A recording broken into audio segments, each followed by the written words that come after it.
Hi everyone and welcome back to this week's piano tutorial. So today we're going to be doing Too Good at Two Bars by Sam Smith. The sheet music for the easy arrangement that I have written out for you is available as usual on my Patreon page. A link to my Patreon page is just above here, or the direct link to the actual sheet music will be linked directly underneath this video. Okay, so this is probably going to be one of, if not the shortest tutorial I think I've ever done, because there really is nothing to it. And this tutorial I have made so super easy, it is ridiculous. So the actual structure of the song itself is very simple. It's in the key of D minor, which means we've only got one flat, which is a B flat.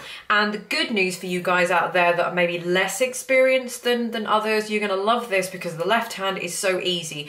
The only thing I might say about the left hand is that it is quite big. There is quite a big stretch. So you're gonna be playing 4 notes at a time with the left hand, which is fine because it is something that I would encourage you guys to do anyway. You're gonna, at some point in your piano playing career, and as you get better, you're going to be playing more notes on the piano. You're not just going to get away with playing 1 note at a time, or maybe even sort of 2 or 3 notes at a time. So you might find that stretching an octave is quite a big stretch. I mean, it isn't for me because I've obviously been playing for years, and you know, so many of you out there might do as well.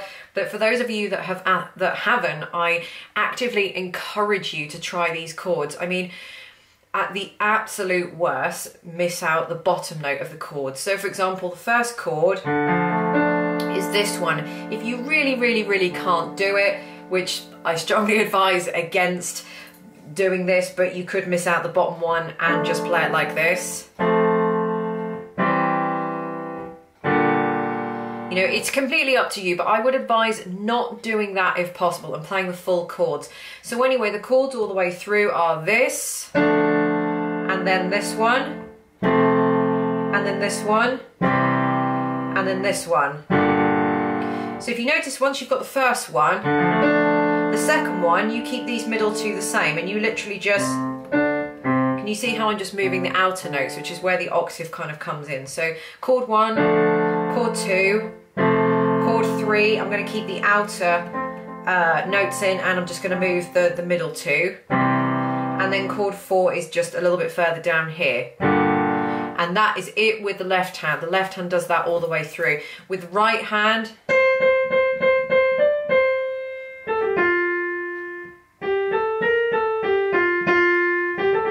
so there is nothing going on that's really exciting that I need to really talk about with the right hand. I mean, it does go up to a C all the way up here, but I don't really see that being a problem.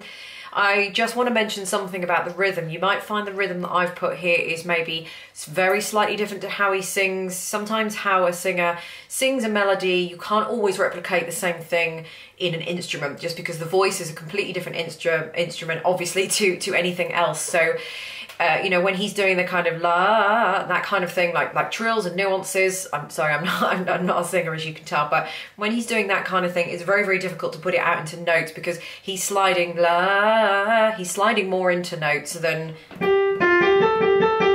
when you do it on the piano. It's a lot more separated, so it doesn't quite give the same effect. So if you guys feel like you want to change a little bit of the rhythm, absolutely go ahead and do that. Don't get bogged down and focus too much about what I've done on the music. If you feel you want to change it a little bit, absolutely go ahead and do that. I would even go so far as to say that I think when I did the demo at the start of this video, I didn't do it exactly note for note that I'd done on here. So you know what, just use this as a bit of a blueprint and as a guide. That's almost it. One last thing I just want to mention with the left hand, if you're finding it just maybe a tad too difficult to do these chords, then why don't you just do the octaves? So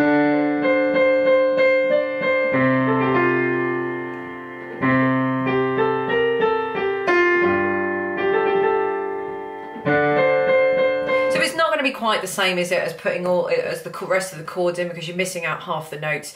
But if you want to just do the octave, do the octave. I would suggest that maybe you could just do the 1 note, but I think that's really just taking it to absolute extremes, and I think this is going to sound awful if you're just it's just going to sound rubbish already. So if you have to, just do the octaves, but you know, try and put in the chords if you can. And the other thing is that you might, if you feel like the left hand is too empty, especially when it gets to kind of maybe, where are we? Measure 16, when we've got the chorus.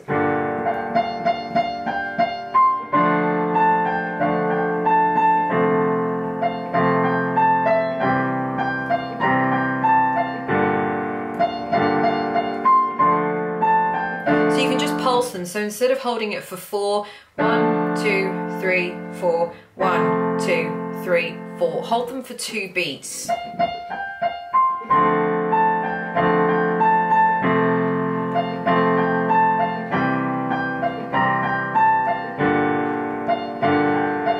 If you want to, so you can start that from measure 15, 16, 17. For measure 17 or bar 17, when would I stop that? And I would probably stop that at measure 30.